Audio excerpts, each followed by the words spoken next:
for joining us. You know, right after the show, we're cruising over to Anzie Blue with Star, and she's going to make us a crepe or something. So you guys should come over there and meet us there. Different today. Let's go do something different. We need a little breakfast. It can be quick, right? Maybe. All right. I just want to see you in action. Yeah, you got it. Like, okay, well, that's the plan. This is Chef Star from Anzie Blue, and she's on this morning to talk about, among other things, Thanksgiving meals. All right, so Star, when you think Thanksgiving, and we're going to take some phone calls here in a moment, but when you think Thanksgiving, what do you think? What's family? Okay. Go. Okay, but I'm talking about the kitchen table. Turkey.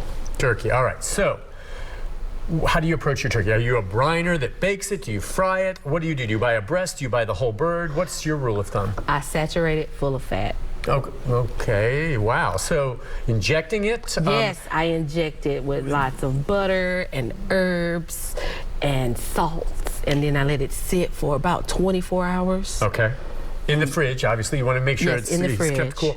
And then do you bake it or do you deep fry it? What I'm a deep fryer. Me too. See, it's interesting. A lot of people, when you bake it, and I've had some baked turkeys that are fantastic. They've been basted and injected. But my wife was never the biggest fan because the white turkey meat, when it comes out, tends to be more dry. Yeah. It sucks. Whereas you fry it.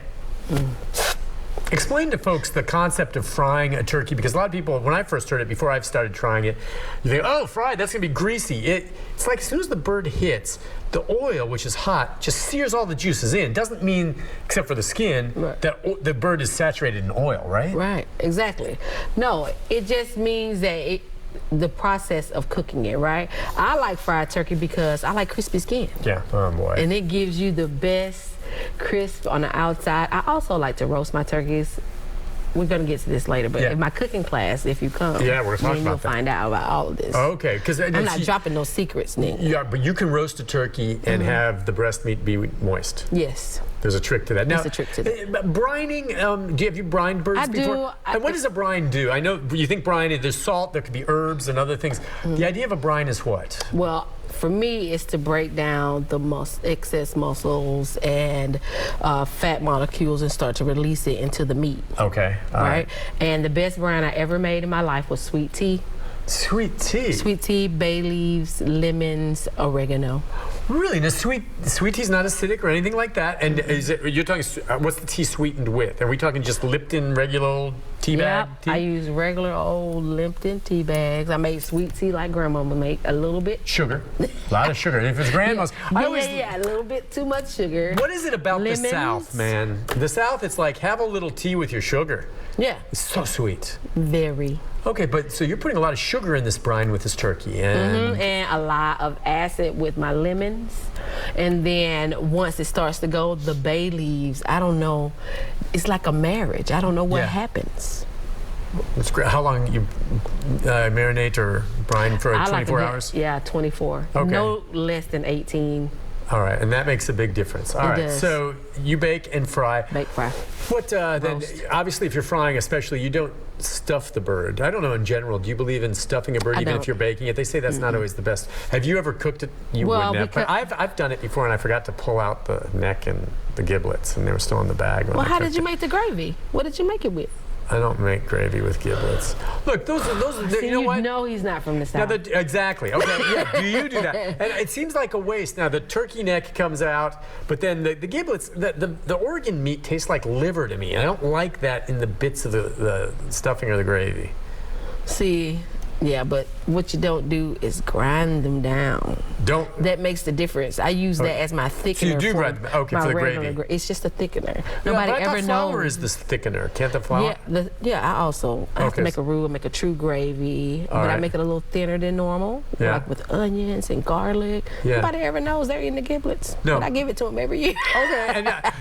And then do you put any of it into the stuffing? Any of that? No, I don't. Okay, and do you call it stuffing or dressing? Dressing, because I'm making dressing, not stuffing. What's the difference there? Dressing is a little more moist, more like a casserole, where stuffing has a little more body to it. Interesting. Maybe a little more drier and sits up. Yeah. Holy cow, that's interesting. What kind of, give us some recipes for like what you do for, maybe something different for a stuffing or a dressing.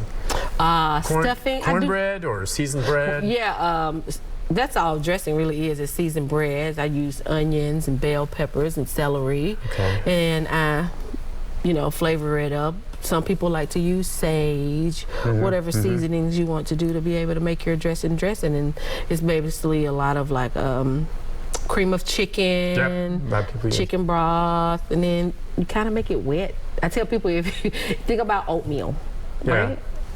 Kind of like that. Okay, it's more if it's more wet, and if it's sometimes the drier. So it bakes into a cake. Right. Okay. Kind of. It looks. Because you put eggs in it, you put milk in it.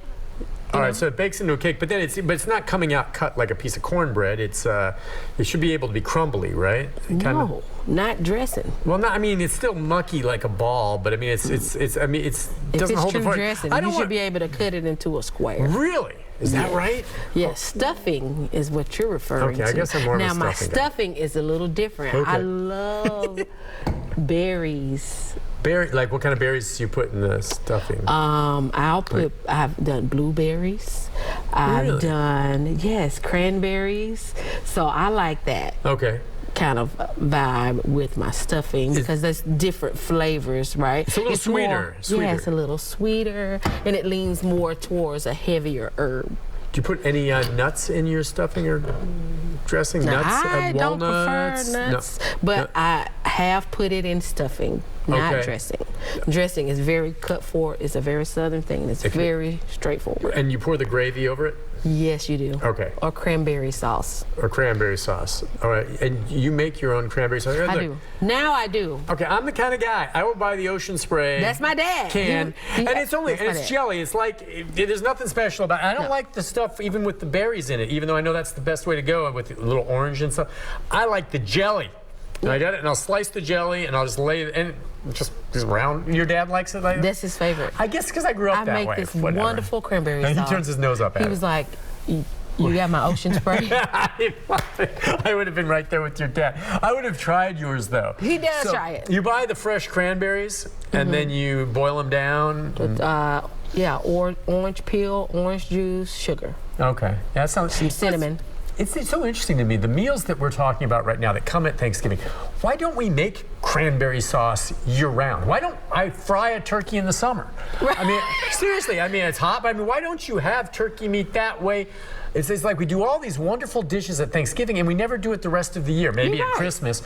But, I'm all for cooking a turkey, if you can find one, any time of the year. Yeah, I would, I think. If it was offered to me in July, I think I would smoke and eat a turkey in July. Oh, me too. Well, a lot of people buy sliced turkey meat. Heck, the best turkey is the stuff off the bird. Turkey breast. You could put a whole Thanksgiving inside of a turkey breast. Yeah, what do you mean? I put the dressing in there. Yeah, this is like, take a breast, put the dressing in there, put your vegetables in there, put cranberry sauce, I like to put sweet potatoes in it. And again, we're gonna roll it up. I tie them off and bake it. When you cut it, number one, it's beautiful. Okay. And then number two, it tastes like Thanksgiving. All in one Thanksgiving. All in one thing. I guess you could do that. Now, I'm gonna take a call here, and then when we come back, I'm gonna ask you about a turducken. So don't move. Stay right there. Let's go to James. James, good morning. Hi, James. I got a twofer on the dude, I can't even think of the name of eggplant. I've got a twofer for your eggplant. Okay. One is you take a spiral mandolin and you spiral cut it, and you make spaghetti out of it. Makes the best spaghetti with good Italian sausage. And the other one is eggplant lasagna. It's excellent. Oh, I bet. That's like Parmesan. Those are great suggestions.